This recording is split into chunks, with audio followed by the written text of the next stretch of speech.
Jangan lupa untuk subscribe YouTube channel Metro TV News dan nyalakan notifikasinya.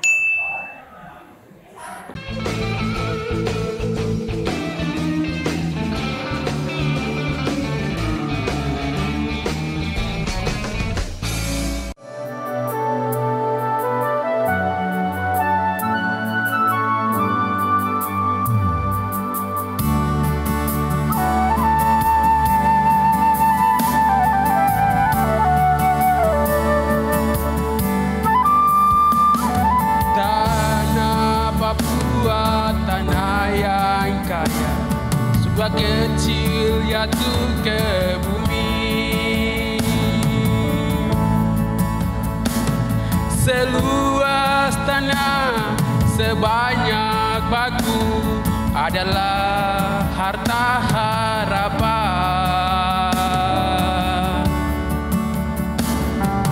Tanah Papua, tanah yang kaya, sudah kecil jatuh ke bumi, seluas tanah sebanyak batu adalah harta harapan.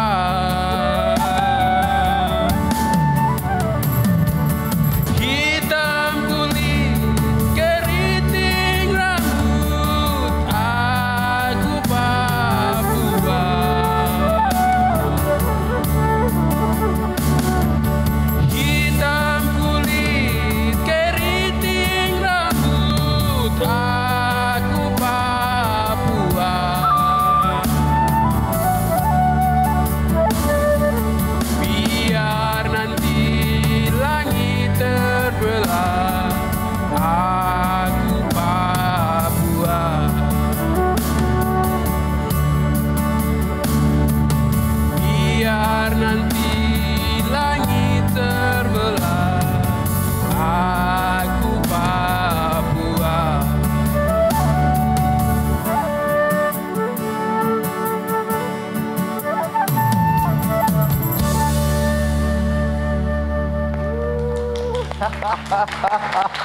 Neas Wanimbo, aku Papua.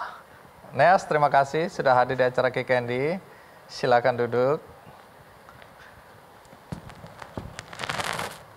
Penonton, kalau hari ini episode Kick Candy dibuka oleh Neas Wanimbo dan lagunya adalah Aku Papua, ini mengisyaratkan bahwa saya akan bercerita tentang anak-anak yang hidup dalam keterbatasan, baik karena daerahnya yang memang sulit, juga kehidupan mereka yang termasuk sulit.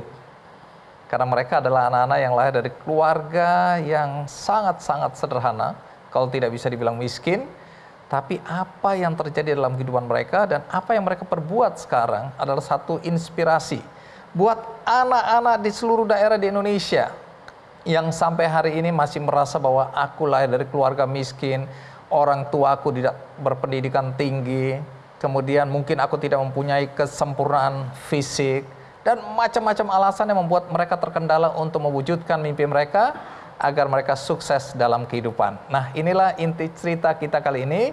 Mudah-mudahan bisa menginspirasi siapapun juga, tidak harus anak muda, untuk bangkit, bersemangat untuk menggapai mimpi dan cita-cita. Begitu, Neas. Ya, kakak-kakaknya begitu sudah. Jadi, Neas, kau ini berasal dari mana? Saya berasal dari Wamena. Nah, Neas, salah satu alasan aku mengundang kamu untuk hadir di acara Kick Candy adalah beberapa waktu yang lalu, itu fotomu menjadi perbincangan ya oleh netizen di media sosial. Karena di situ kamu berfoto dengan menggunakan atau mengenakan pakaian wisuda, ada toga di situ, tapi latar belakangnya adalah latar belakang rumah adat di kampungmu ya, iya, Onai itu ya. Iya.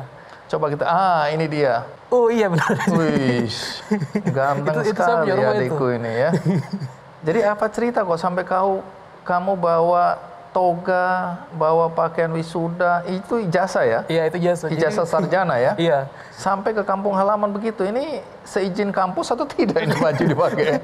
Waktu itu tidak izin sih. Oh, tidak izin? Baru bawa. Saya bawa baru minta izin. Oh, supaya kalaupun dilarang udah terlambat ya? Iya. Memang pintar kamu ya. Nah, jadi kenapa sampai kamu harus berfoto seperti ini di depan Hone itu atau rumah adat di Papua ini? Karena waktu itu saya lulusan terbaik dari kampus kan, salah satu Lulusan mahasiswa terbaik? ya di kampus. Dan saya mewakili mahasiswa menjadi Ya. bicara di atas panggung itu. Bicara baru orang menangis banyak loh. Jadi saya punya mama yang berkata tidak datang, orang tua tidak datang karena tiket mahal. Jadi saya yang harus bawa itu. Oh, jadi pada saat wisuda, kamu punya orang tua tidak datang? Iya, Karena tidak mampu beli tiket? iya. Oke, sekarang jadi kamu wisuda di kampung halaman sendiri. Jadi saya, Oke, nanti cerita ya bagaimana reaksi orang tua dan keluarga di sana ketika kamu datang kembali, karena katanya sudah lama kamu tidak pulang kampung. Sekali pulang kamu dengan pakaian aneh ini di mata mereka. Dan kemudian ibu, ini mama ini ya di Iya, itu samping ini mama, ya. itu benar, itu Oke, mama menyambut dengan pakaian terbaiknya katanya ya. iya. Yang memang dia katanya sediakan untuk menyambut kamu kapan aja kamu pulang ke kampung halaman. Iya, Begitu ya. benar. Jadi itu mama itu dia simpan baju itu gitu ya. Sebenarnya dia tidak pernah pakai seperti ini, tapi sekarang baru dia pakai. Gitu. Sehari-hari mama pakai baju apa? Pakaian yang biasa, maksudnya tidak terlalu bagus. Ini mama simpan baju ini Iya. khusus menyambut Ananda tercintanya. Jadi sarjana apa ini? Eskom Oke, di mana ini? Di- Universitasnya atau perguruan tingginya apa? di Tanjung Abang University. Oke. Ini anak kampung ini ya. Tapi bisa jadi sarjana ya. Nah, tapi ini kan kontras sekali karena waktu kecil katanya kamu takut sekolah. Iya benar. Kenapa takut? Waktu kecil itu di sekolah itu kan kita punya pak guru itu kan pegang rotan begitu kan. Anak-anak kalau ke sekolah tidak bawa kayu bakar kah atau terlambat kah begitu dipukul pakai rotan itu gitu. Dipukul Jadi dari- sekolah di sana harus bawa kayu bakar. Iya, buat Pak Guru. Buat toh. Pak Guru. Iya.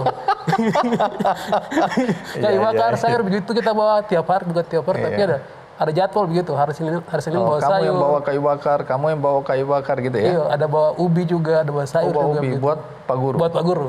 Karena di situ katanya Pak Guru cuma satu ya. Iya, Dia ngajar berapa kelas itu? 6 kelas. Astaga. Kapan kemudian kamu akhirnya sekolah? Waktu itu diajak sama salah satu teman saya gitu. Teman saya tuh Nes, kita ke sekolah karena di sekolah itu asik, teman banyak.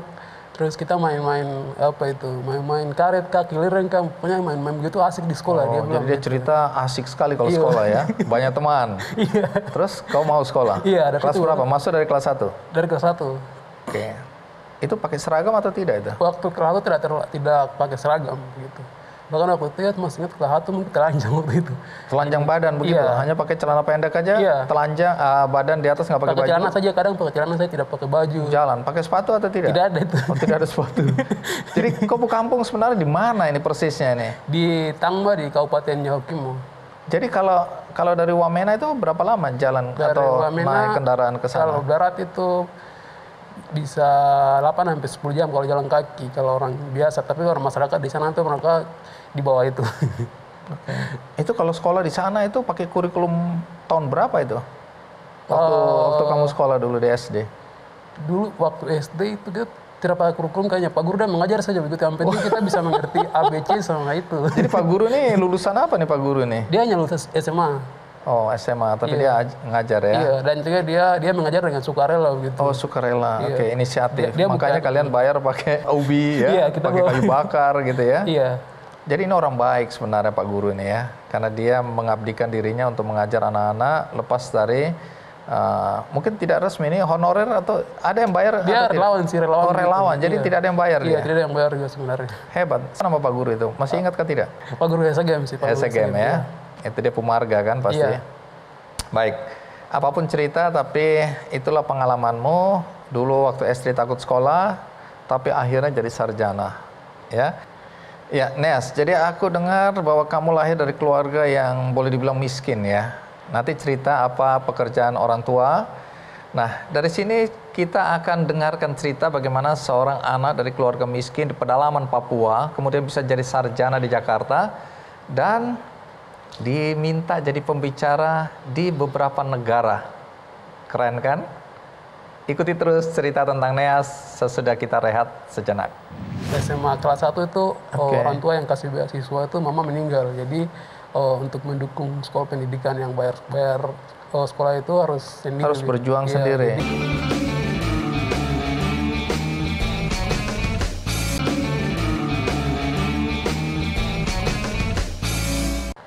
Kita ikuti cerita tentang Neas. Bagaimana masa kecilmu takut sekolah, tapi kemudian dengan segala perjuangan, karena kamu lahir dari keluarga yang boleh dibilang miskin, ya, bisa sampai sekolah di Jakarta, dan kemudian jadi pembicara di beberapa negara. Kemudian yang menarik lagi, kamu adalah lulusan terbaik tadi, jangan anggap remeh anak-anak daerah. Dan yang menarik lagi, kamu dengan semua ilmu yang kamu dapatkan, kamu ingin mengabdikan dirimu untuk warga masyarakat di Papua. Padahal ada kesempatan katanya ya, kamu diminta bekerja di Jepang, kalau nggak salah ya. iya benar.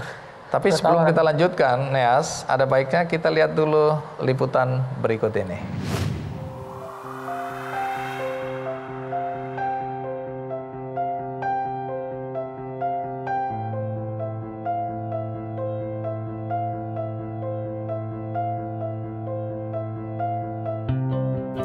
Bumi Cendrawasih memiliki kekayaan sumber daya alam melimpah, namun miskin literasi dan pendidikan sumber daya manusia.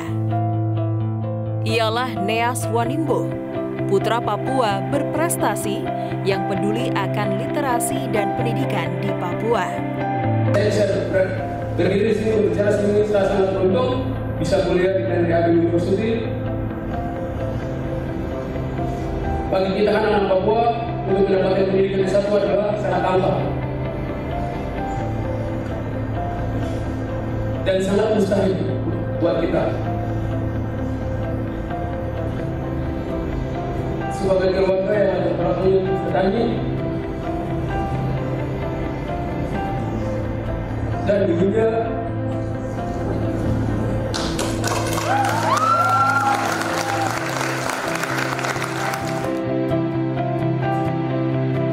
Keinginannya memberantas buta aksara mendorong Neas mendirikan Yayasan Hanowene Indonesia, sebuah komunitas sosial yang bergerak di bidang pendidikan. Hanowene membantu menyalurkan bantuan berupa buku bacaan untuk masyarakat di daerah Papua dan Maluku.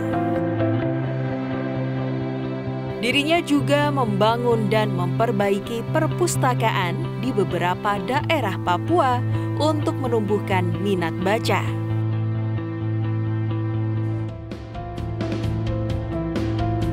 Neas tinggal di Kampung Tangma, Kabupaten Yahukimo, desa terpencil di pedalaman Papua. Orang tuanya hanyalah petani biasa, namun tidak memupus dahaga Neas untuk meraih pendidikan yang tinggi. Sejak SMP, ia sudah meraih beasiswa untuk melanjutkan ke jenjang lebih tinggi, hingga ia pun berhasil meraih gelar sarjana. Buah dari perjuangannya, Neas pun bisa keliling dunia seperti Amerika, Jepang, dan negara lainnya. Bahkan Neas pun sempat ditawarkan bekerja di Jepang, namun ia menolak dan memilih untuk membangun Papua. Neas akan terus berjuang menuntaskan sulitnya literasi di daerah Papua dan daerah terpencil lainnya, dan menciptakan generasi Papua yang maju.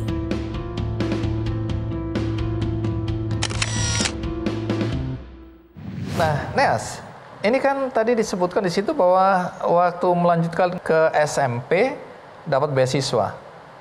Iya. Itu SMP di kampungmu atau? Jadi saya SMP itu di Wamena juga, tapi daerah pinggiran begitu. Di Dari saya pulang kampungmu nggak ada SMP? Iya, di daerah itu. Jadi harus berapa jauh sekolah di SMP waktu itu? Itu 5 jaman dari kampung. 5 jam? Iya, ke SMP itu. Terus waktu SMA di mana? Waktu Jadi SMP dari kelas 1 di kampung terus dapat beasiswa ke Jayapura. Oh, dapat beasiswa lagi? Iya, lanjut ke Jayapura. Oke, di Jayapura bagaimana untuk kehidupan? Ini kan orang tua pekerjaan apa ya? Orang tua di kampung. Kau orang tua? Iya, saya punya orang tua, mereka bertani. Nah, dengan kondisi ekonomi seperti itu, bagaimana orang tua menghidupi kamu di Jayapura itu? Waktu ke Jayapura itu tidak ada komunikasi sama orang tua juga begitu. Jadi ke Jayapura saya tinggal sama orang tua angkat juga begitu. Tapi mereka dibantu beasiswa kayak saya juga. Nah, aku dengar bahwa ada juga upaya untuk mencari tambahan biaya hidup dengan jadi macam-macam ya. Iya. Jadi pernah jadi, kalau di sini ya aku lihat ya, pernah servis apa? Servis alat elektronik. Alat elektronik. Jadi dapat pengetahuan dari mana? Ini anak-anak di kampung sih itu mana ngerti urusan elektronik ini? Otodidak begitu. Jadi otodidak. Jadi kau belajar sendiri? Saya belajar sendiri waktu pas SMA kelas 1 itu orang tua yang kasih beasiswa itu mama meninggal. Jadi untuk mendukung sekolah pendidikan yang bayar sekolah itu harus sendiri. Harus berjuang sendiri. Jadi kadang ada bapak tapi tidak terlalu ini. Jadi saya yang harus kerja lagi tambahan untuk biar bisa bayar gitu. Jadi seumur itu sudah harus cari tambahan biaya hidup. Iya. Dengan apa? Jadi instalator listrik lah ya. Instalator listrik. Terus waktu itu pernah jahit sepatu juga. Kalau aku punya sepatu rusak kan bisa jahit juga. Bisa? Iya. Jadi apa yang dilakukan? Apa itu yang kalau rusak gitu disambungin itu kan dijahit ininya. Oh, jadi reparasi sepatu juga? Iya. Oke, jadi untuk bertahan hidup macam-macam ya? Katanya pernah jadi kuli bangunan, betul? Iya, pernah juga. Astaga. SMA itu. Jadi apa lagi? Pernah, katanya pernah jaga anak-anak? Iya. Aduh, gini, Neas ya, bukan apa-apa ya. Saya sudah membayangkan bagaimana anak-anak yang kau jaga itu, yang kamu jaga, itu lebih banyak ketakutan daripada merasa. Jangan salah begini, tapi hati itu tampang boleh preman. Iya. Tapi hati. Oke. Ini umur berapa kamu sudah dapat beban seberat itu ya? Menurutku berat ini. Umur saya berapa itu? Saya ke Jayapura tuh umur 12 tahun rantau. 12 tahun? Iya. Sudah harus melakukan apa yang tadi kamu ceritakan? 12 tahun, kalau yang tadi itu SMA berarti umur 16 tahun. Oh, jadi dari 12 SMP terus naik ke SMA, Iya. kamu lakukan semua pekerjaan yang tadi diceritakan. Iya. Tapi omong-omong, kenapa tadi kamu nangis waktu wisuda itu? Itu kan lulusan terbaik, biasanya dikasih kesempatan untuk bicara kan di podium. Apa yang kamu ingat atau kamu pikirkan sampai kamu nangis tadi? Melihat orang tua tidak datang, terus juga perjuangan yang selama ini sudah dilalui begitu. Tidak untuk jadi bicara dan semangat itu kan tidak mudah juga begitu. Terus dinobatkan sebagai mahasiswa lulusan terbaik itu tidak mudah juga begitu. Jadi orang bilang usaha tidak mengkhianati hasil gitu. Usaha tidak mengkhianati hasil. Tapi bagaimana kemudian kamu bisa ke Jakarta ya, sekolah di Jakarta? Ini kan tadi dapat beasiswa sampai SMA. Iya. Tapi untuk kuliah bagaimana ceritanya? Iya, jadi saya berusaha untuk mencari informasi beasiswa biar bisa lanjut pendidikan selanjutnya. Dan semua yang saya daftar semua lulus begitu. Terus saya dapat 2 beasiswa juga waktu itu. Berarti kok pintar memang ya. Orang tua tahu waktu dapat beasiswa sekolah ke Jawa? Aduh, itu tidak tahu, kan tidak tahu juga. Karena ini komunikasi dengan kampung relatif tidak ada waktu itu. Tidak ada sama sekali. Waktu turun dari Wamena ke Jayapura itu tidak pernah komunikasi juga. Tidak minta izin juga sama orang tua atau minta izin? Tidak pernah. Oh, jadi orang tua betul-betul tidak tahu bagaimana perjalanan hidupmu sampai kemudian di Jakarta sampai lulus, tidak tahu sama sekali. Sampai di Jakarta tuh sampai semester 2 tahun baru berkata baru saya di Jakarta. Oh, oke. Baru mereka tahu di Jakarta. Iya. Tapi Jakarta seperti apa mereka tidak tahu. Iya. Dan bagaimana nasibmu di Jakarta juga mereka tidak tahu. Iya. Jadi ini beasiswa ya. Iya. Kemudian kita lihat kembali ke foto yang tadi. Ya, selain foto sama mama, coba kita lihat tadi ini. Coba ceritakan reaksi mama dan kamu punya bapak itu waktu lihat anaknya pulang itu bagaimana reaksinya? Kalau bapak sudah almarhum sebelum. Oh, iya. Jadi ini mama saja. Iya. Bagaimana reaksi mama waktu itu? Jadi mama waktu itu saya pergi tanpa kasih tahu mama begitu. Tanpa kasih tahu mama, tanpa telepon keluarga juga. Saudara pun tidak kasih tahu begitu. Saya sengaja begitu. Sengaja. Surprise, kejutan. Nah, jadi gimana reaksi? Coba mau tahu reaksi mama waktu lihat anaknya kembali ke kampung halaman, bagaimana reaksi mama? Memang pas tiba di kampungnya itu pas malam sore begitu. Oh, jadi terus? mama sudah di kampung itu kan ada ada rumah itu kan ada di atas di bawah, atau di loteng untuk tidur di bawah. Jadi mama sudah naik tidur di atas. Terus? Pas saya sampai itu, Murah ketuk-ketuk begini, baru saya punya suara, mama sudah tidak kenal lagi begitu. Terus? Bilang, mama ini saya, begitu buka pintu. Ya baru bilang, ini siapa? Begitu tanya-tanya. Siapa yang datang bilang, saya Neas. Dia bilang, itu kok aku bayangan, dia bilang gitu. Jadi dia kira kamu hantu ya. Dia nggak nyangka ya. Jadi kaget sekali dong. Nangis pasti mama ya. Saya itu, ya bilang, mama ini saya benar, ini saya Neas. Saya baru pulang dari Jakarta begitu. Dia turun, itu juga baru dia mau salam kah, atau mau menangis kah, atau mau gitu. Buka pintu langsung ya? Dia bilang ini hantu atau dia anak benar ya. Mama ini saya betul begitu. Dia lihat lama tapi saya betul. Saya sudah gitu. Bahagia lah ya. Iya, bareng masih. Tapi mama tahu itu. Baju apa ini kamu cerita nggak? Mama bilang kamu pakai baju apa ini? Waktu pagi-pagi untuk mau foto-foto seperti ini, mama tanya atau tidak? Saya bilang, iya, mama ini baju untuk kalau orang lulus itu pakai baju ini. Ceritakan ke mama juga kalau ini baju wisuda gitu. Saya sudah lulus dan saya sudah bawa jasa begitu. Kamu tahu bahwa ini baju yang mama simpan, baju terbaik dia dari mana? Jadi baju itu tuh waktu itu kata mama waktu bapak masih ada sih dibelinya gitu. Jadi mereka juga mama berjanji nanti kalau pas suatu hari nanti kalau ketemu saya atau hadir di wisuda begitu dia akan pakai gitu. Jadi sudah dipersiapkan jauh-jauh hari. Ini bikin. Tapi dia tidak tahu tuh kapan, tidak tahu. Oh, tidak tahu. Nah, tiba-tiba sore-sore menjelang gelap baru kamu hadir di situ ya. Datang kaget dia ya. Terus foto dengan keluarga-keluarga itu siapa tadi kalau rame-rame itu? Boleh lihat lagi foto kalau coba. Yang tadi rame-rame itu. Nah, ini siapa?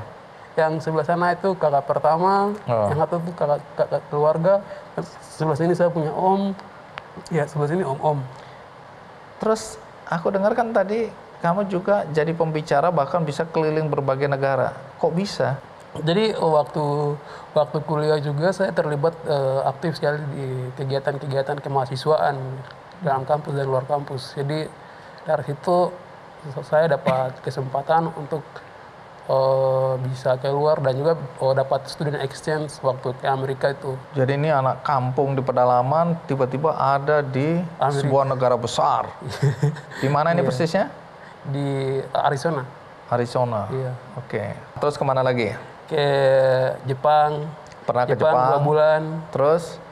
Spanyol 1 bulan setengah. Wih, lama sekali ya. Terus? Terus ke India 1 tahun.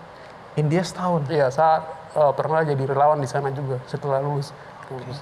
Nah, kemudian di Jepang. Di Jepang katanya kamu ditawarin untuk bekerja di sana. Iya. Ke Jepang dulu untuk urusan apa ya? Waktu itu ke Jepang, dia pertukaran pelajar begitu juga dari salah satu dari inisiatif of Change Internasional dan Indonesia. Jadi saya juga waktu kuliah aktif di organisasi itu gitu. Dan terus di sana kamu ngapain? Di sana saya mempresentasikan budaya Indonesia. Waktu ditawarin kerja apa itu? Itu kerja sebagai web admin. Oke, terus katanya kamu menolak? Iya.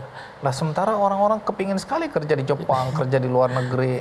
Kenapa kamu nolak waktu itu? Waktu itu juga fasilitas yang bagus, semua lengkap gitu. Tapi saya sudah jalankan ini kan, jadi saya lebih bagus pulang ke Papua. Karena di Papua itu kan masih ini kan tertinggal jauh, bukan tertinggal tapi masih daerah developing gitu. Nah, nanti cerita ya, kenapa begitu pentingnya ya warga Papua bagi seorang Neas ketimbang dirinya sendiri yang punya kesempatan untuk bekerja di Jepang. Nah, nanti kamu cerita. Sekarang kita rehat sejenak, saya akan segera kembali. Latar belakang keluarga kita miskin itu bukan berarti jadi masalah begitu. Tapi ketika kita punya mimpi yang besar, terus kita membawa itu dalam doa, ketika kita mengetahui kita punya tujuan, kita bisa melakukan sesuatu yang luar biasa begitu.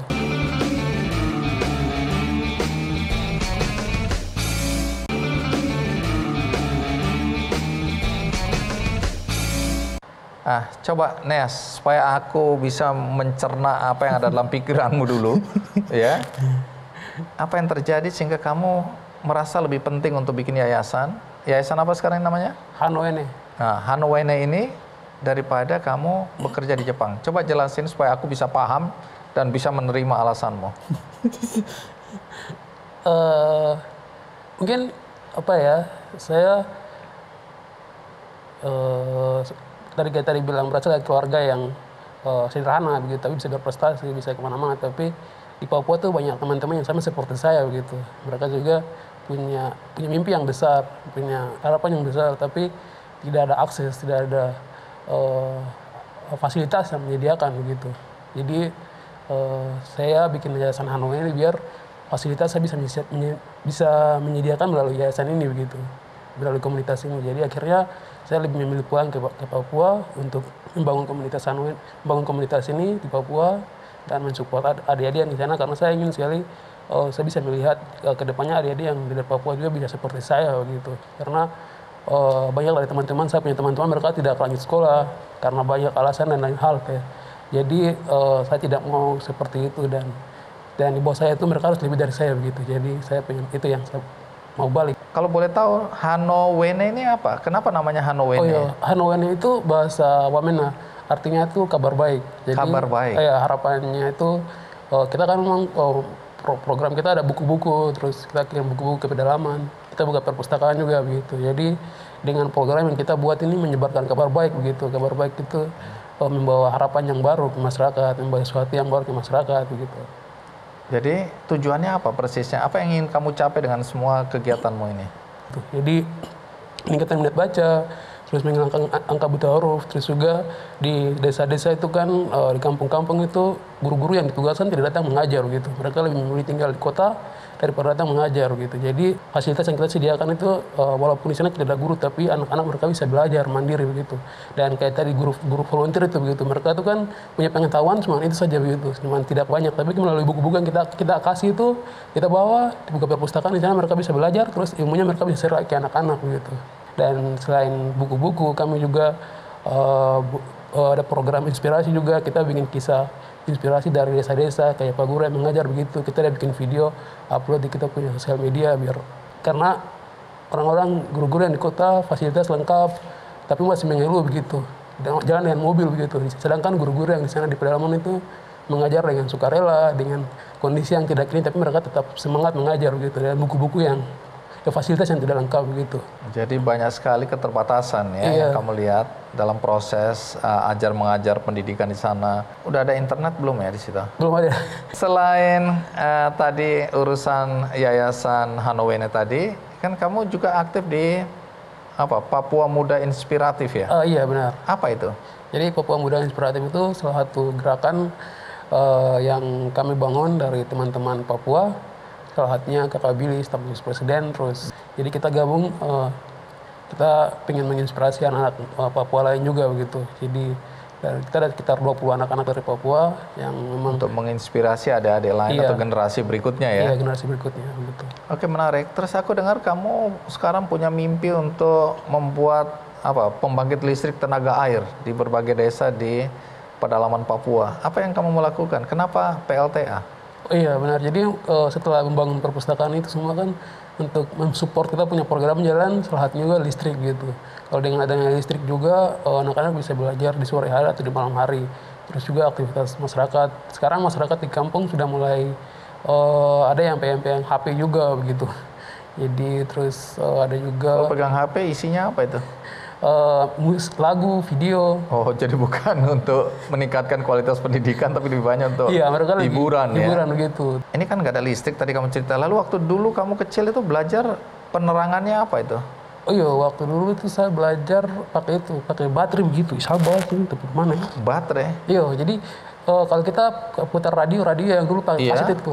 Pakai baterai itu kan ada tempatnya yang plastik atau apa itu? Baterai panjang itu. Terus? Itu baterai itu kalau sudah tidak pakai lagi dibuang tuh, jadi kumpul baterai itu. Terus disambungkan dengan lampu yang kayak correct center itu. Iya, lampu di center itu. Iya, lampu center itu ambil lampu kecil itu ya. Ambil terus pasang di atas, dan itu bisa bertahan sampai 2 tahun 3 tahun bisa gitu. Itu situasi dan kondisi waktu kamu kecil dulu belajar di kampung ya. Iya.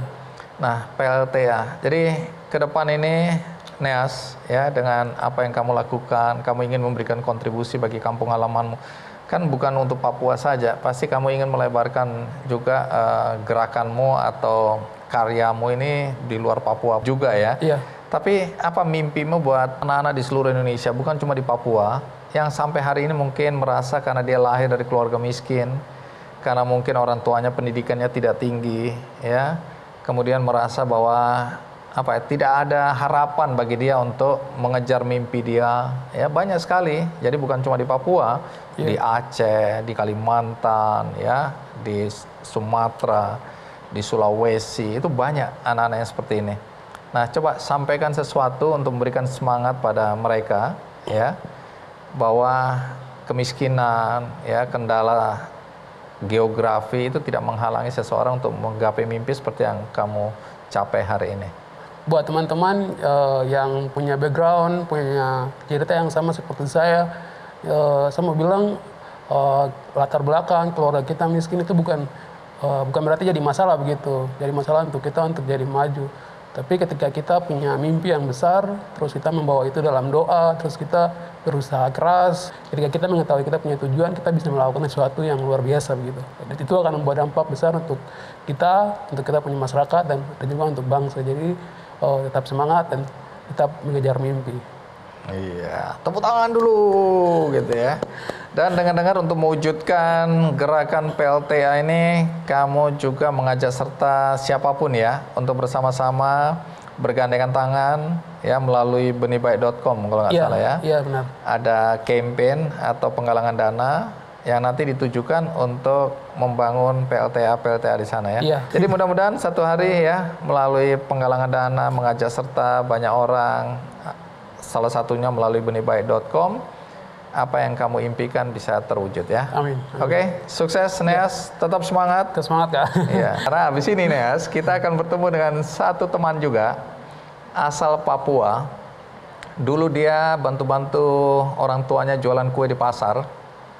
Tapi hari ini dia bisa menyelesaikan pendidikannya di ITB, Bandung, di Universitas di Australia. Kemudian dia juga di Oxford, Inggris. Dan saat ini dia sedang menjalankan studinya di Harvard. Di Harvard ini apa yang dia lakukan nanti kita dengarkan. Tapi yang luar biasa juga dia adalah staf khusus Presiden Republik Indonesia. Ingat, ini anak yang dulu jualan kue di pasar untuk membantu orang tuanya mencari nafkah. Siapa dia? Ikuti terus Kick Andy. Bapak saya lakukan adalah meminta-minta uang dari kantor ke kantor, dari rumah ke rumah selama beberapa bulan.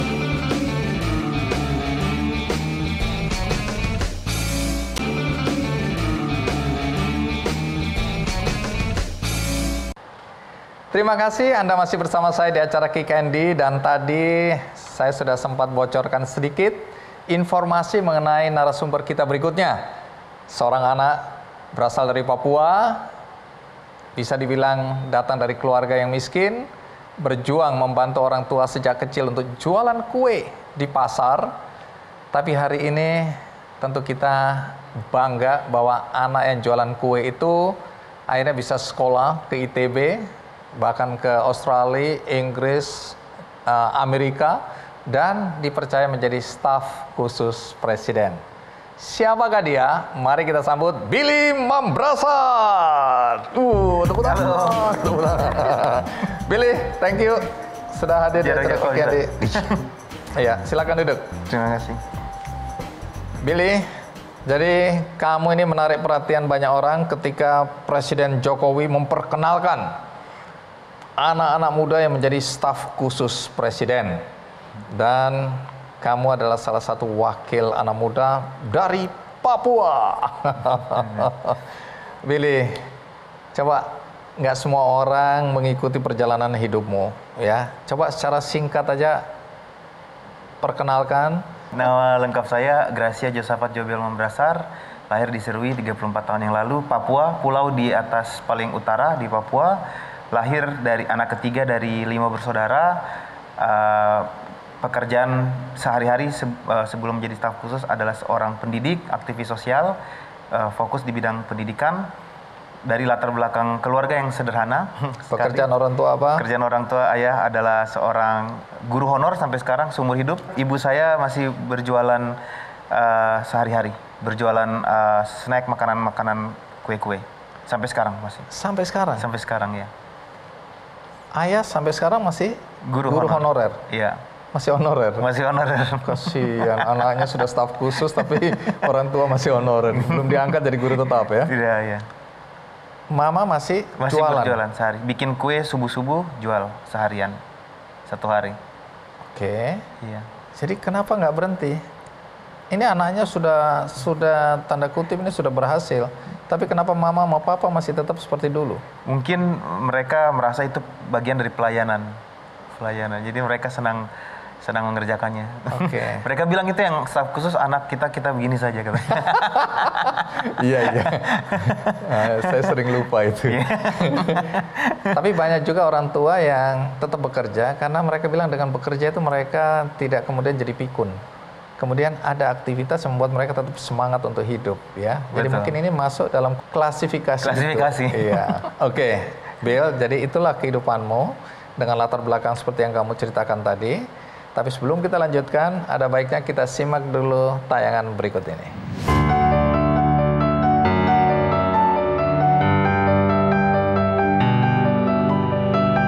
Setiap anak yang terlahir ke dunia, ia berhak untuk meraih sukses.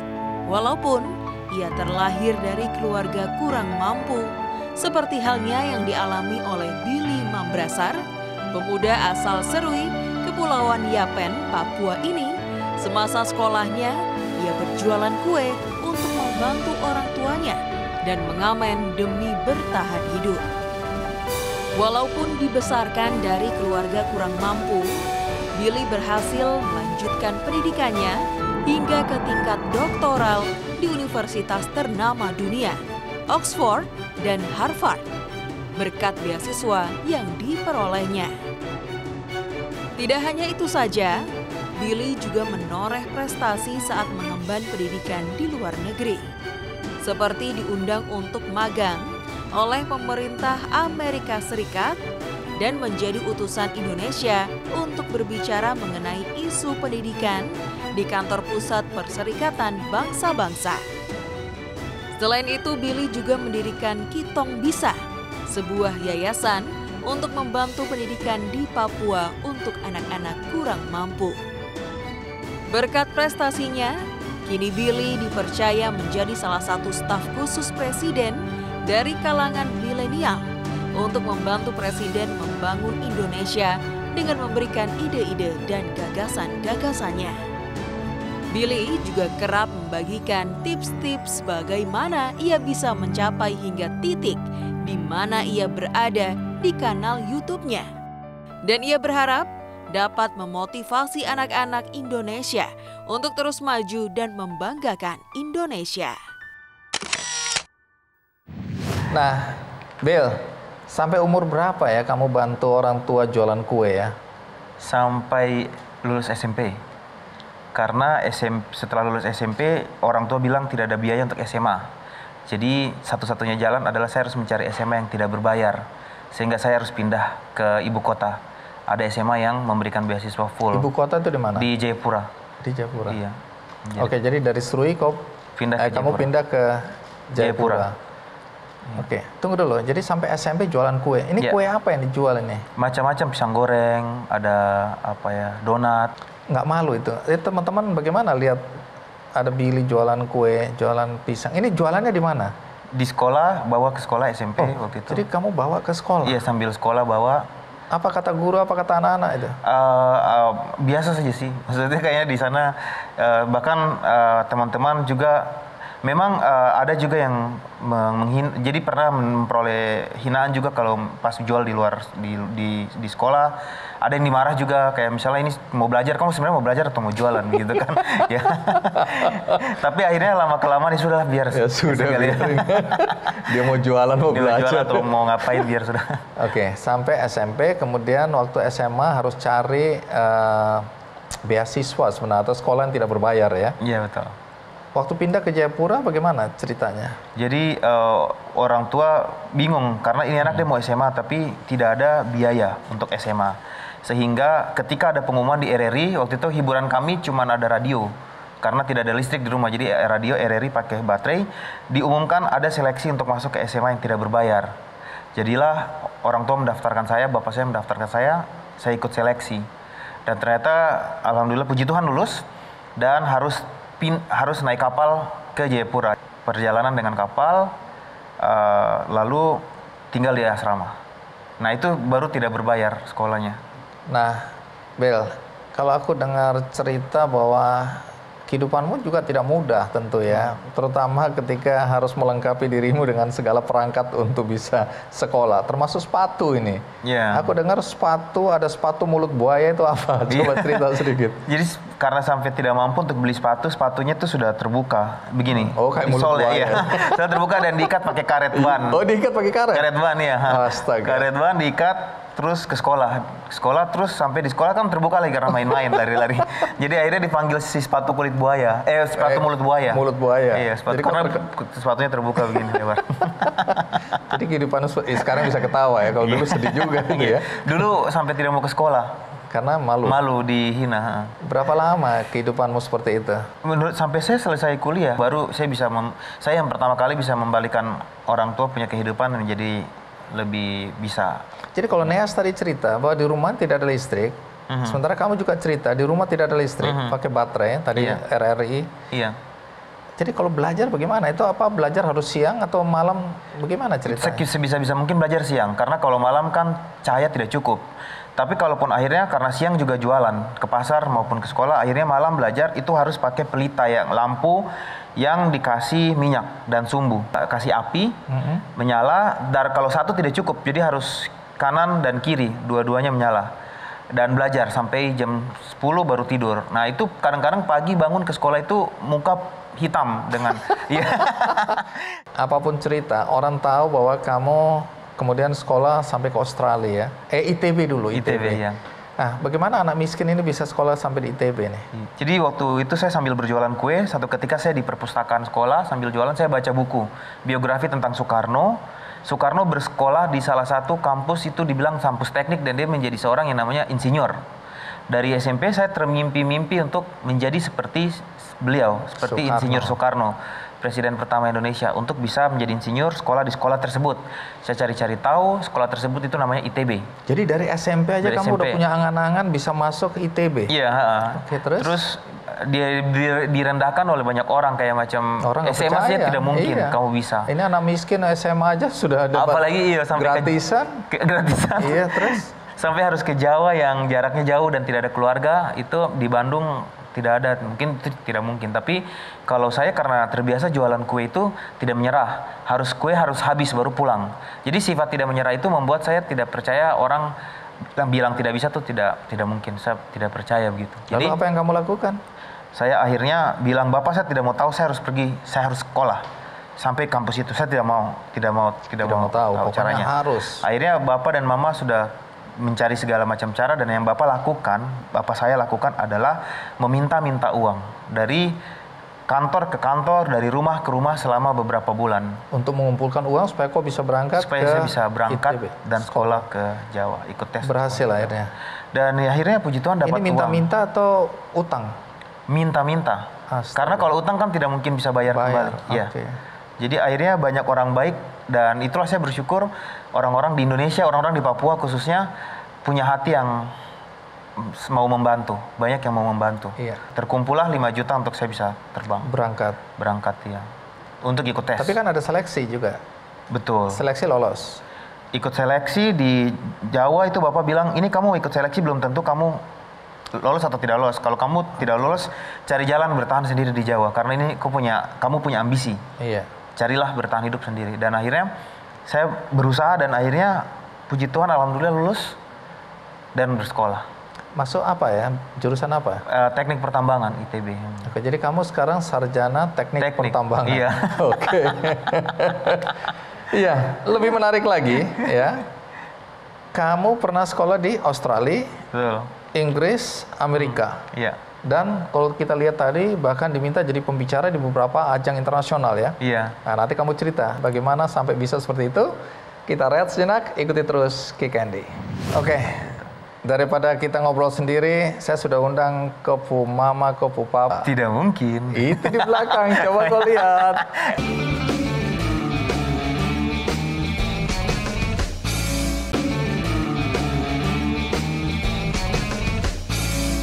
Ya, Bill, kita lanjutkan ya. Bagaimana kemudian kamu bisa sekolah di pertama Australia dulu ya? Di mana itu? Australian National University. Ya. Nanti kamu cerita itu dulu. Langsung disambung dengan bagaimana kamu bisa sekolah sampai ke Oxford. Ya, ini di Inggris. Ya. Kemudian sekarang kamu dalam proses belajar di Harvard University. Iya. Nah, sekarang kamu cerita bagaimana perjalanan pendidikanmu sampai kemudian kamu bisa sekolah di perguruan tinggi dengan nama-nama besar itu. Jadi setelah lulus dari S1, kemudian membantu orang tua keluar dari garis kemiskinan, walaupun ya mereka akhirnya sudah bahagia lah. Setelah itu saya pikir saya harus menempuh pendidikan lebih tinggi lagi supaya saya bisa memotivasi anak-anak Indonesia seperti saya yang nanti dari latar belakang seperti saya untuk sekolah setinggi-tingginya. Jadi saya mencoba melamar beasiswa. Beasiswa pertama yang saya lamar itu ke Australia, beasiswa dari pemerintah Australia. Ambil apa itu ya? Ambil jurusan Magister Administrasi Bisnis, MBA. Setelah itu, terus saya baca di internet, Oxford itu juga adalah kampus nomor 1 dunia menurut pemeringkatan Times Higher Education. Saya bilang, kalau misalnya saya anak dari latar belakang sederhana bisa menembus ke situ, nanti itu bisa jadi cerita buat anak-anak miskin, anak-anak prasejahtera Indonesia dari daerah terluar dari Aceh sampai Papua itu bisa terinspirasi juga. Jadi motivasinya tuh untuk menginspirasi. Akhirnya saya coba daftar lagi ke Oxford dan lulus juga dengan beasiswa juga. Ya, dapat beasiswa. Kemudian saya juga inginkan ke Harvard karena banyak orang-orang penting. Tunggu, di Oxford kamu ambil apa? Master of Science dalam bidang Sustainable Project Management. Ini untuk S1 atau S2? S2. S2. Okay, Iya, jadi S2-nya ada 2. Kemudian dapat beasiswa juga. Seperti itu, dapat beasiswa. Baru kemudian mengambil dalam bidang saat ini pendidikan. Saya daftar lagi ke Harvard University. Saya ikut seleksi beasiswa dari LPDP. Dan dapat juga. Dapat juga. Jadi ternyata pemberi beasiswa ini akan mengutamakan mereka-mereka yang sudah menciptakan dampak positif. Apapun itu pekerjaan kita yang menciptakan dampak. Nah, kalau bicara dampak, ini apa dampaknya yang kamu timbulkan ini? Sehingga tanda kutip ini menjadi salah satu penilaian juga untuk kamu bisa dapat beasiswa. Jadi setelah saya lulus dari ITB, saya bekerja sebagai insinyur. Sebagian daripada penghasilan gaji saya dari insinyur itu saya gunakan untuk mendirikan pusat belajar kecil-kecilan untuk membantu memberikan pendidikan buat anak-anak sekitar. Ini kamu kerja di mana ini? Saya kerja di perusahaan minyak Inggris. Ini menarik ini. Ketika kamu sudah bekerja di perusahaan asing, perusahaan minyak lagi ya, tentu ini kan pekerjaan yang diimpikan oleh banyak anak muda. Kerja di perusahaan asing, gaji udah pasti gede dong, ya. Gaji besar, masa depan terbuka. Tapi kamu memutuskan untuk berhenti. Ingat, berhenti, kemudian lebih memilih untuk membuat atau mendirikan yayasan. Ya.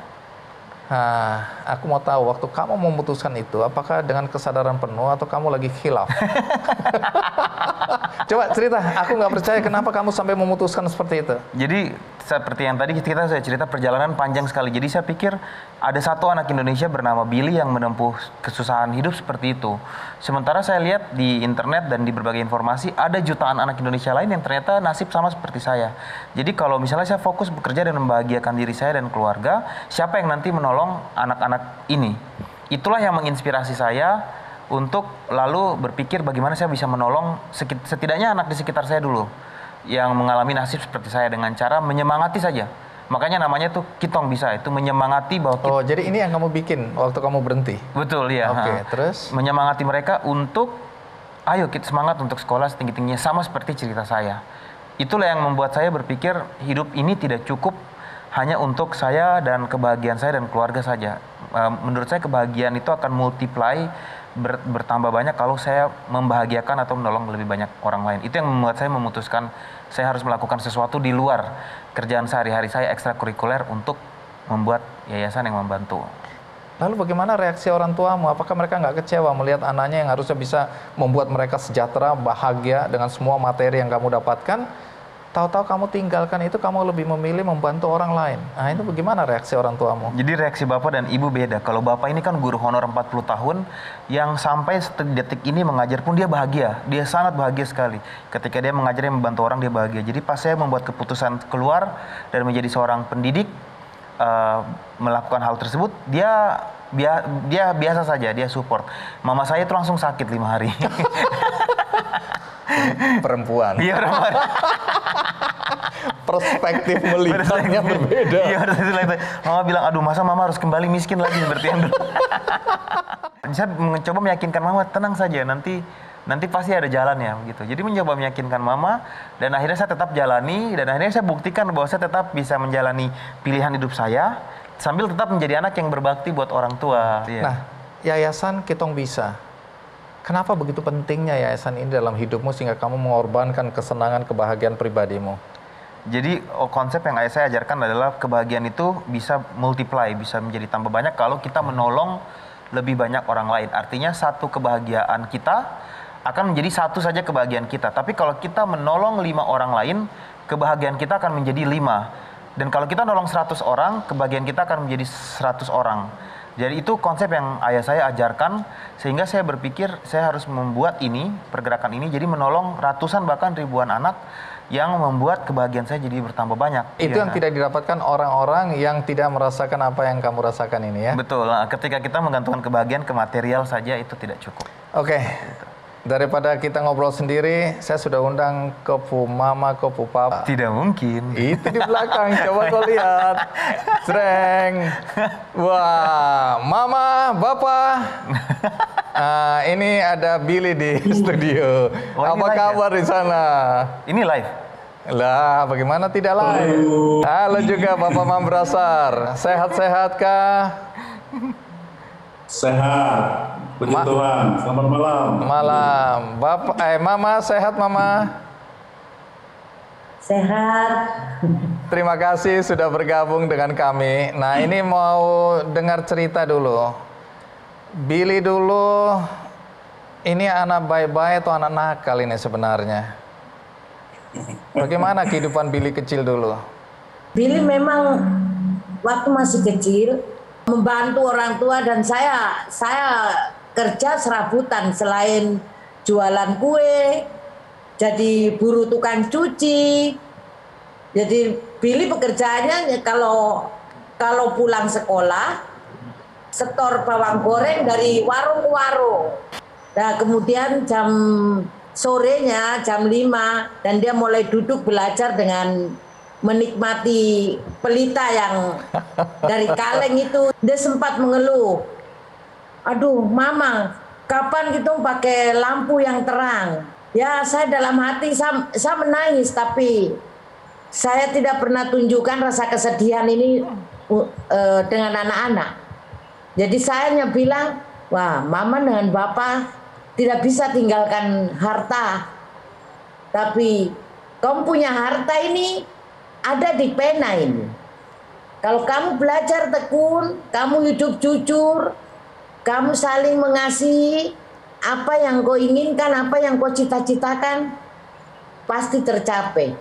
Omong-omong, Mama sendiri pendidikan Mama sampai di mana ini? Saya S2. Oh, hebat sekali. SD dengan SMP. Oh.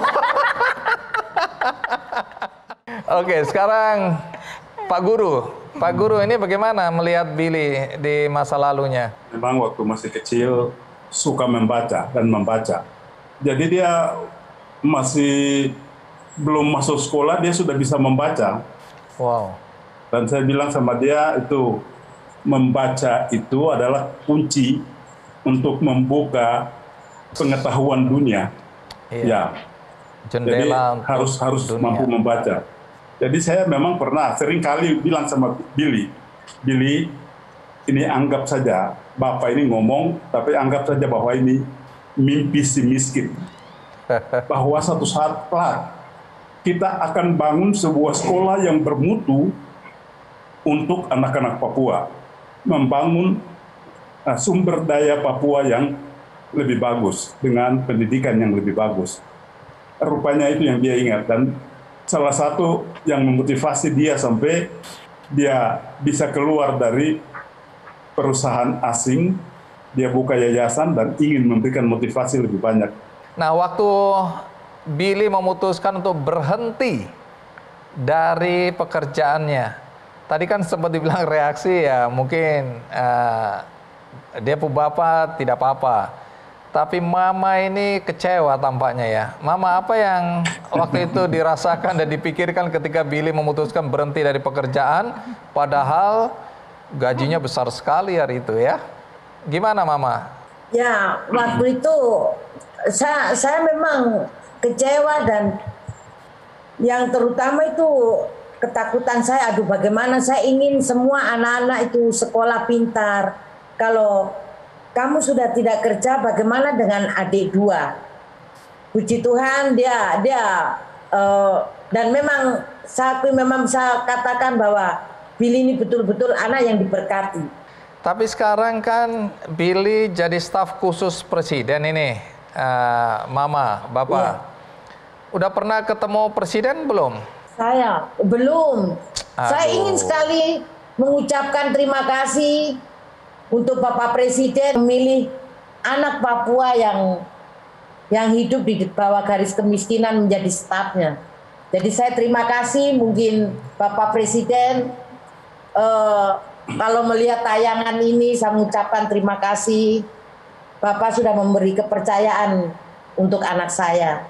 Oke, terakhir apa harapan Mama sama Bapak terhadap Ananda tercinta ini? Harapan saya ke depan, ada istilah the servant leader, menjadi pemimpin yang melayani. Terima kasih udah bergabung. Satu hal, Mama dari sejak 10 tahun yang lalu tuh Mama selalu bermimpi untuk saya ada di acara Kick Andy. Ah, serius? Tanya Mama selalu bilang kapan kau muncul di Kick Andy? Mama, betul kah atau bohong kah? Katanya mimpinya satu hari Billy bisa ada di acara Kick Andy, betul kah? Oh iya betul. Tuhan tolonglah sampaikan sejuta sayangku untuknya. Ku terus berjanji takkan hianati pintanya.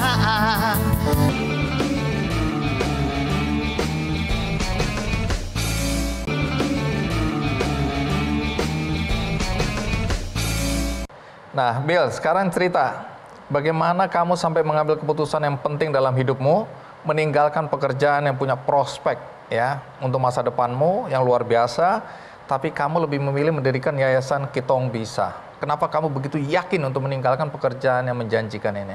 Ya, jadi mengingat pesan dari ayah saya mengatakan bahwa kebahagiaan kalau kita bantu orang lain kita akan lebih bahagia lagi, dan kita harus selalu melayani.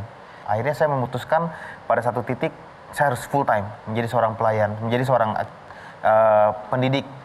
Dan hari itu saya langsung mengajukan pengunduran diri dan langsung bekerja di yayasan, mendorong yayasan ini. Nah, gitu. Coba jelasin, Kitong Bisa ya, tadi sudah dijelaskan. Tapi tujuan awal waktu kamu dirikan tuh apa persisnya? Jadi memotivasi anak-anak yang lain untuk semangat mencapai cita-cita dan mimpi mereka melalui pendidikan. Ini terbatas pada anak-anak Papua atau? Siapapun yang tinggal di sekitar pusat belajar itu, iya. Ada berapa banyak pusat belajar ini sekarang? Saat ini ada totalnya ada 7, tapi yang beroperasi penuh sejak COVID ini 5. Di mana itu? Ada di Jayapura, Merauke, kemudian di Raja Ampat, lalu di Yapen, kemudian di Fakfak, lalu ada beberapa yang sedang vakum, nanti mungkin akan jarang lagi seperti di Sorong. Kemudian ada gerakan pemuda Papua Muda Inspiratif. Papua Muda Inspiratif. Iya, Itu saya mau apa? memperkenalkan diri sekaligus. Apa itu? Iya kan, ini saya kebetulan pakai bajunya juga di dalam. Coba berdiri supaya Berdiri ya. Ini Papua Muda Inspiratif adalah anak-anak muda Papua. Jadi yang bikin bergerakan tuh bukan hanya saya saja. Oh, Billy, Mambrasa dan Kitong Bisa. Tapi ada banyak sekali anak-anak. Tadi Kakak Andi ada undang Neas Wanimbo. Neas Wanimbo adalah satu dari Papua Muda Inspiratif yang mendorong Hanowene.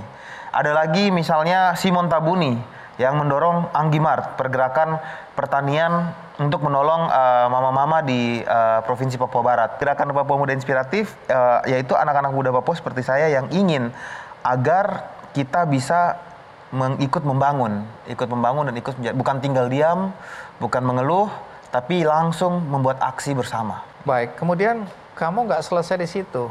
Ada lagi, aku dengar petani milenial. Ya. Nah, kamu katanya aktif juga mendorong untuk pertumbuhan dan perkembangan petani milenial. Ya. Apalagi nih, Bill?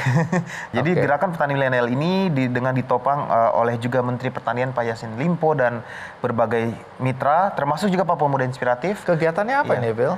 Kita melatih dan mengembangkan kapasiti dari para millennials Indonesia untuk dapat menjadi petani yang mumpuni, yang berbasis entrepreneurship dan berbasis teknologi. Jadi bukan petani yang dulu-dulu, tapi petani yang kekinian, begitu, petani milenial. Aku lihat bagus sekali nih gerakan yang kamu juga dorong untuk bisa berkembang. Nah, juga berkaitan dengan tugasmu atau katakanlah tanggung jawab yang diberikan oleh Presiden untuk menjadikan kamu dan teman-teman yang lain sebagai staf khusus. Apakah apa yang kamu ceritakan ini masukan-masukan tentang anak-anak muda untuk bisa bergerak ini kamu juga sampaikan kepada Presiden? Puji Tuhan, iya, setiap saat ini saya sudah memberikan 18 draft masukan kebijakan kepada Presiden selama saya bekerja sejauh ini. Beberapa dari 18 masukan kebijakan itu langsung ditindaklanjuti menjadi sesuatu yang real. Salah satunya adalah petani milenial ini juga. Petani milenial. Iya. Oke, menarik. Lalu saya juga saat ini memberikan masukan kebijakan, Pak, kalau bisa di seluruh Indonesia kita punya titik-titik pusat belajar informal untuk membantu anak-anak Indonesia di wilayah yang jauh-jauh. Jangankan jauh-jauh, di Jawa juga di beberapa titik itu mereka tidak bisa mengakses sekolah. Iya. Harus ada pergerakan titik informal untuk anak-anak bisa belajar. Ya, puji Tuhan direspons baik. Saya juga rapat dengan Kementerian Pendidikan dan Kebudayaan untuk sekarang mengimplementasikannya. Seperti itu. Dan itu butuh kolaborasi anak muda Indonesia. Butuh seluruh anak muda untuk bergerak sama-sama. Jadi pergerakan yang saya namakan bersama tim kami, di tim saya itu namanya tim Baper, yaitu tim bawa perubahan. Oh, bukan bawa perasaan. Bukan bawa perasaan ya. Ada satu mimpimu yang kamu perjuangkan tapi kamu gagal. Ketika kamu ingin masuk final di Indonesia Idol. Tapi memang kamu ini bisa nyanyi atau tidak sih? Jadi dulu waktu kuliah S1 kan uang kurang ya. Jadi salah satu pekerjaan sampingan saya kerjakan tuh ada bernyanyi. Oh, ini berarti di Bandung? Di Bandung, ya. Oh, jadi kamu ngamen. Terus habis itu berubah menjadi penyanyi kafe. Astaga, nyanyi di kafe untuk menambah-nambah penghasilan. Kemudian tahun itu mereka umumkan ada seleksi audisi Indonesian Idol, terus diadakan ternyata di kampus. Mereka pakai kita punya auditorium kampus. Jadi saya cuma masuk kuliah absen, langsung habis itu keluar, terus ikut audisi. Terus ternyata lolos sampai ke Jakarta. Oh, sudah jadi beberapa babak. Iya. Berarti suara agak bagus nih. Kamu nggak pernah masuk final? Tidak masuk ke babak yang spektanya. Oh, oke. Babak yang apa? Oh, ini seleksi udah masuk sebenarnya untuk finalis ya? Iya, untuk finalis yang 10 itu. Iya. Masuk mau yang ke-10 itu karena lupa lirik gitu. Oh, hanya karena itu. Jadi artinya suaramu bagus lah ya. Jadi kali ini aku perintahkan kamu nyanyi. Serius ya? Bukan minta, aku perintahkan. Tapi ada kenang-kenangan dari teman-teman Papua Muda Inspiratif, anak-anak Papua. Karena Kakak Andi ini juga anak Papua ini, jangan salah. Ini anak Sentani ini kan. Jadi kita mau memberikan dari anak-anak Papua, anak-anak Papua punya sejarah, cerita-cerita perjuangan yang sama seperti saya. Kami punya kerinduan untuk ikut membangun Indonesia dari tanah Papua melalui Papua Muda Inspiratif. Nah, Bill, terima kasih. Kamu nyanyi ya? Siap, Kak Andi. Suka nggak suka kamu, aku perintahkan nyanyi. Kalau saya lupa lirik, dimaklumi saja. Tidak usah, tidak apa-apa. Kalau di sini nggak ada yang masuk final. Oh ya. Semua masuk jurang. Nah, tapi sebelum kita bisa, aku mau bagi-bagi buku dulu ya. Oke. Oke, Bill, sebelum kamu nyanyi, aku mau bagi-bagi buku seperti biasa ya. Ini buku, judulnya cocok ini. Milenial Nusantara. Jadi siapapun yang ingin mendapatkan buku ini, jangan khawatir, Anda bisa ikut kuis di Twitter Kick Andy Show. Dan juga bisa ikut undiannya di website kickandy.com. Bagi Anda yang baru saja mengikuti acara ini dari tengah, artinya tidak dari depan, jangan khawatir juga karena acara ini ditayang ulang di metrotvnews.com. Dan ada juga cuplikannya di YouTube, Kick Andy Show. Dan bagi Anda yang ingin berbuat baik, bagi anak-anak mungkin di pedalaman, bagi anak-anak yang punya mimpi seperti Billy tapi tidak punya akses untuk mendapatkan uang sekolah, uang kuliah, atau untuk membiayai hidup mereka, banyak program di benihbaik.com yang bisa Anda akses dan Anda bisa memberikan kontribusi, membantu mereka di sana. Dan tentu saja saya berharap dengan cerita dari Neas dan Billy tadi, maka ini juga memberikan harapan bagi siapapun yang menonton acara ini bahwa kita bisa untuk menggapai mimpi sepanjang kita punya semangat, punya keinginan yang besar, dan mencari jalan menuju impian kita. Semoga menginspirasi kita, dan di ujung ini Billy akan membawakan satu lagu untuk kita semua. Sampai jumpa.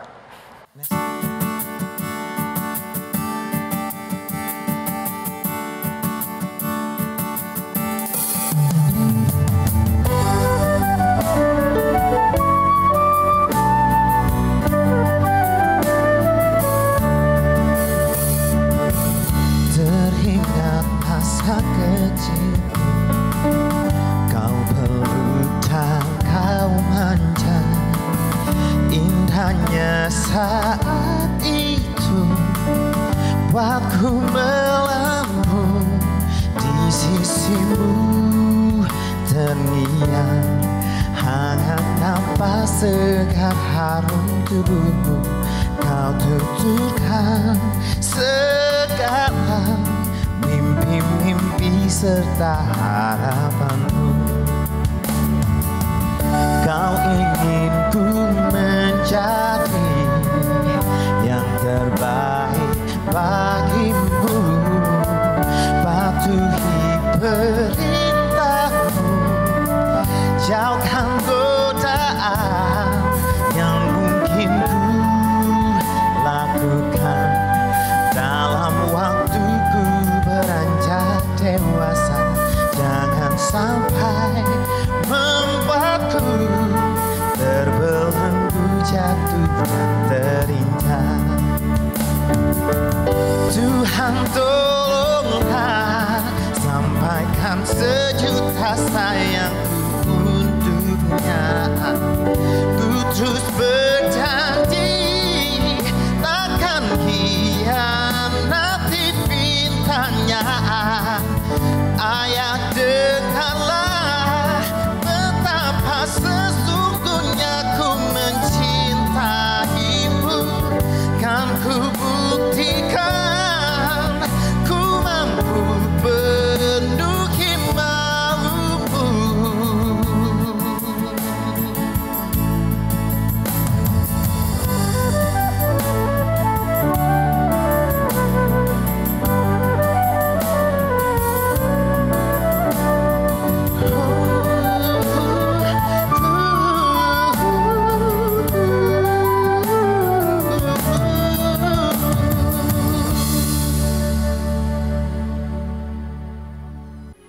Metro TV,